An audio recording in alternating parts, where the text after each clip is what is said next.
ऐसे भगवान का नाम लेते हुए माता पार्वती के पास पहुंची। माता प्रणाम। आओ नारद। नारद जी बड़े दिनों के बाद आए हैं। आना जाना थोड़ा कम कर दिया है आपने, क्या बात है?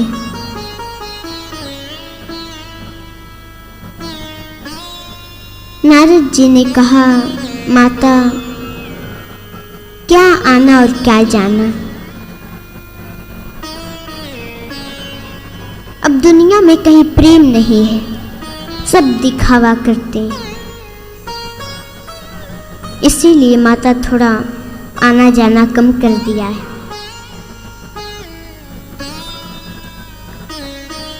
माता ने कहा, नहीं नारद जी, ऐसी तो कोई बात नहीं। भगवान भोलेनाथ तो हमसे बहुत प्रेम करते हैं, हर बात बताते हैं हमें।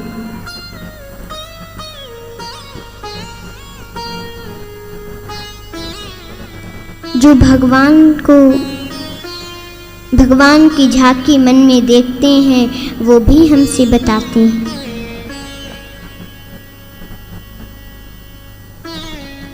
जो गुरु मंत्र किसी को नहीं बताया जाता वो मंत्र हमें वो बताते हैं। हमसे तो वो कुछ भी नहीं छिपाते, बहुत प्रेम करते हैं हमसे।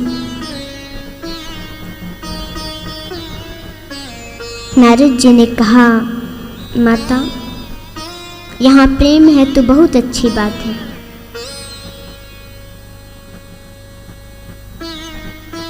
सब कुछ बताते हैं, फिर तो ये भी बताए होंगे जो गले में मुंड माला धारण करते हैं वो मुंड किसके हैं?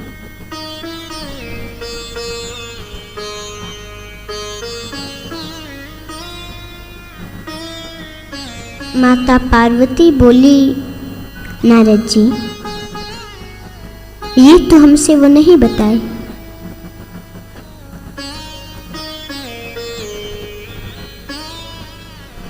नारद जी ने कहा,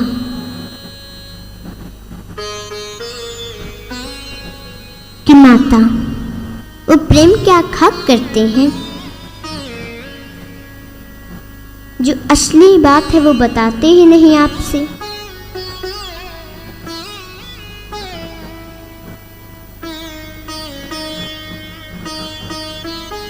ठीक है माता, अब हम चलते हैं।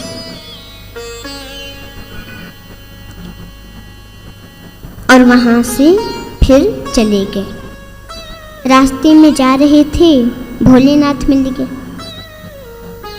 नारद जी ने कहा कि प्रणाम भगवान।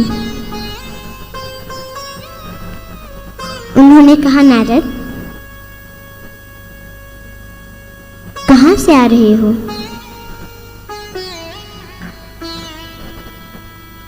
नारद जी ने कहा कि भगवान माता के पास गया था। माता आपका इंतजार कर रही है।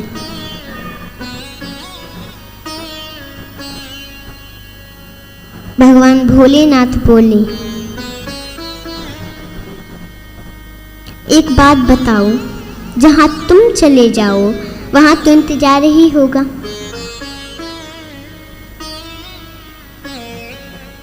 नारद जी तो वहां से चले गए। भगवान भोलेनाथ आए, बोले, देवी बहुत उदास बैठी थी माता पार्वती।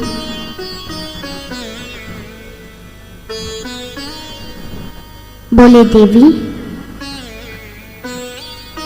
आज इतना उदास क्यों हो, क्या बात है हमसे बताओ। माता पार्वती कुछ नहीं बोली। भगवान भोलेनाथ ने कहा, अच्छा बताओ, हम कभी तुमसे कुछ छिपाते हैं। क्या हुआ है, आज इतना उदास क्यों हो?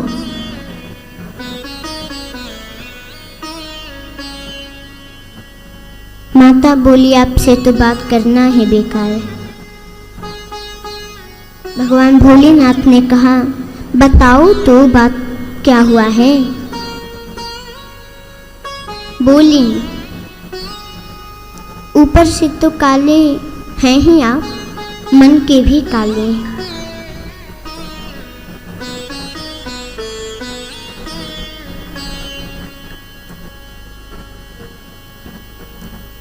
तो भगवान भोलेनाथ ने कहा, देवी, मन के काले तो उसको कहते हैं जो कपटी होता है। हमने तुमसे क्या कपट किया है? हमने कभी तुमसे कुछ छिपाया? सब कुछ बताते हैं, फिर भी तुम हमें कपटी कहती हो।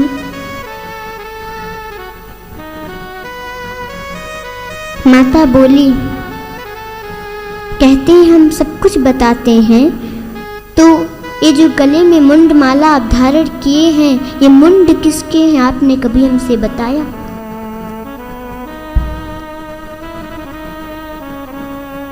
भगवान भोलेनाथ के आंखों में आंसू आ गए। देवी, ये मुंड तो तुम्हारे ही है।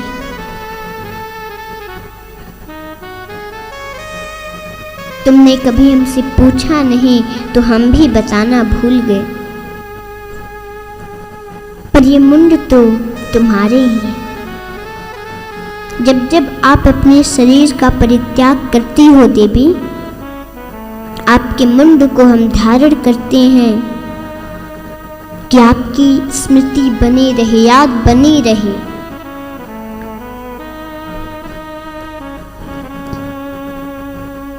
माता बोली, ये कैसे होता है प्रभु? हम मर जाते हैं और आप जीवित रहते हैं।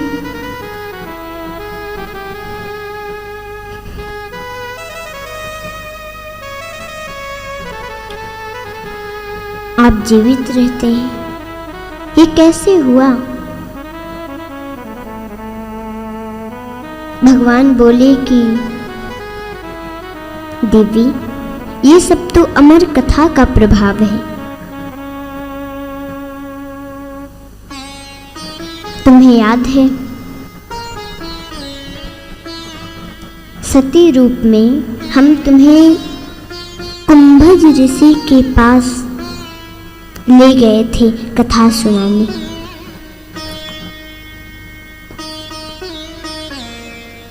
पर ऋषि की सरलता का गलत अर्थ तुमने लगाया और कथा ध्यान से नहीं सुनी, और हमने कथा ध्यान से सुना।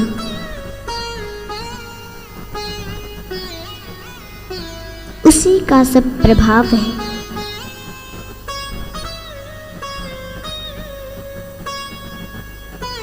माता बोली कि हमको भी सुनाइए न प्रभु, अब हम ध्यान से सुनेंगे। भगवान भोलेनाथ ने कहा, लेकिन कथा को सुनने के लिए एकांत में चलना होगा।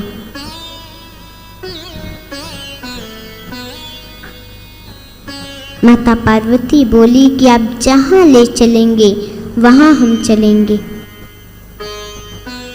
बस आप हमको वो कथा सुनाइए।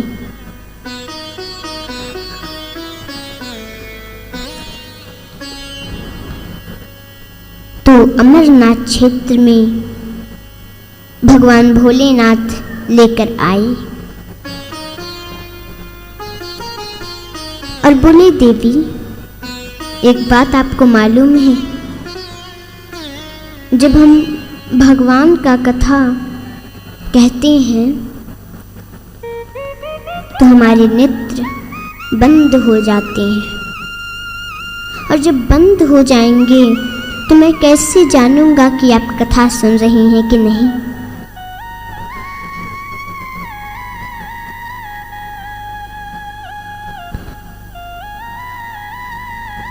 माता बोली कि हम हुंकार भरेंगे। आप हमको कथा सुनाइए।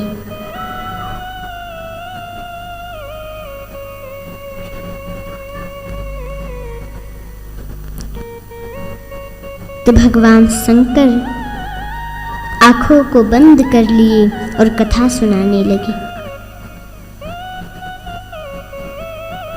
और माता सुनने लगी।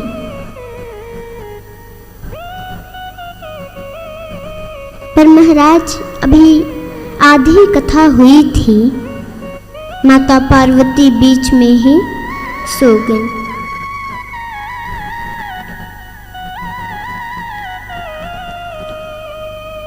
लेकिन जो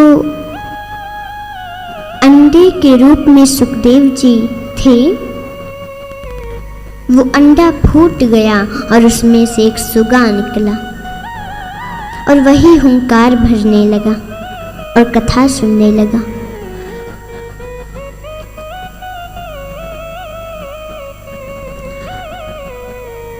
महाराज जब कथा पूरी हुई, भगवान भोलेनाथ के नेत्र खुले। देखे तो माता तो सोई है।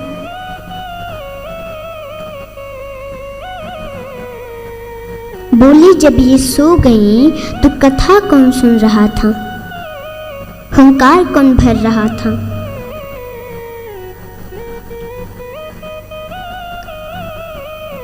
और अपने त्रिशूल को आदेश दे दिए कि जाओ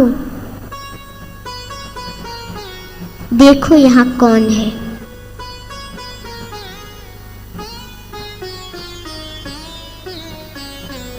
अब त्रिशूल जो सुखदेव जी थे वो भागने लगे और त्रिशूल दौड़ाने लगा।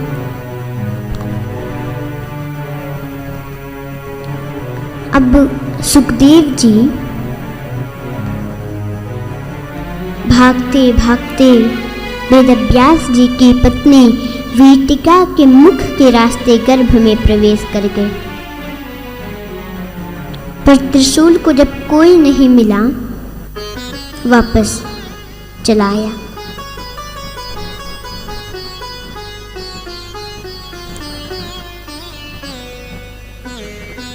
और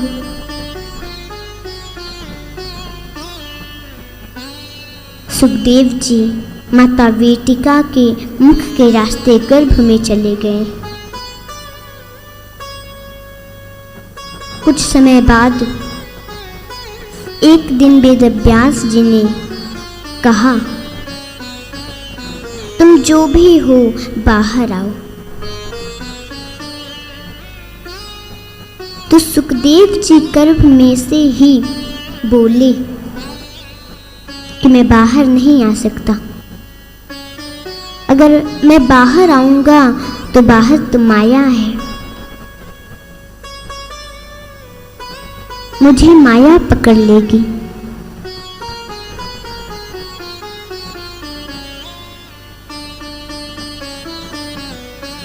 मैं नहीं आऊंगा बाहर, मना कर दिए।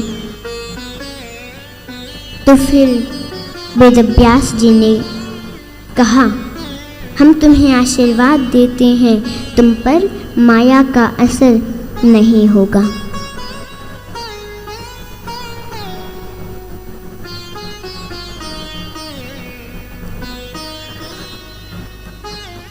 तो सुखदेव जी बाहर आए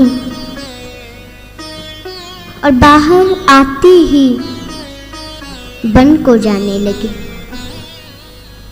अब तो ये पुकारने लगे, विरह से कातर हो गए और पुकारने लगे, हे बेटा, हे बेटा, हे पुत्र, हे पुत्र, तुम कहाँ जा रहे हो। उस समय तन्मय होने के कारण श्री सुखदेव जी के तरफ से वृक्षों ने उत्तर दिया कि महाराज, आपका पुत्र बहुत ज्ञानी है।